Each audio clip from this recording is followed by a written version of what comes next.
বিপর্যস্ত উত্তরবঙ্গ, সব মিলিয়ে ক্ষতির পরিমাণ হাজার কোটির বেশি।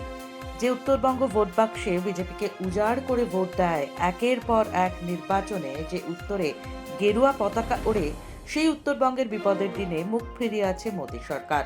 বর্তমানে উত্তরবঙ্গ থেকে লোকসভায় 6 জন সাংসদ, 22 জন বিধায়ক এবং রাজ্যসভায় 1 জন সাংসদ আছেন বিজেপির।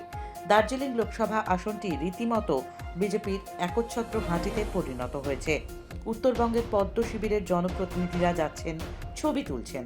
কেন্দ্রীয় মন্ত্রীও এসে ছবি তুলে ফিরে যাচ্ছেন, কিন্তু কোনো আর্থিক সহায়তার ঘোষণা নেই। দিল্লির নেতারা সমাজ মাধ্যমে পোস্ট করে দায় সারছেন। বুধবার লোকসভা সচিবালয় বুলেটিন প্রকাশ করে সাংসদদের উদ্দেশ্যে বলেছে, প্রবল প্রাকৃতিক দুর্যোগে পাঞ্জাব ক্ষতিগ্রস্ত, সাহায্য করুন। পাঞ্জাবের বন্যাকে স্বরাষ্ট্রমন্ত্রক জাতীয় বিপর্যয় বলে চিহ্নিতও করেছে, কিন্তু উত্তরবঙ্গের বেলায় শ্মশানের নিস্তব্ধতা। আসন্ন ভোটেও উত্তরের জেলাগুলিকে পাখির চোখ করেছে বিজেপি।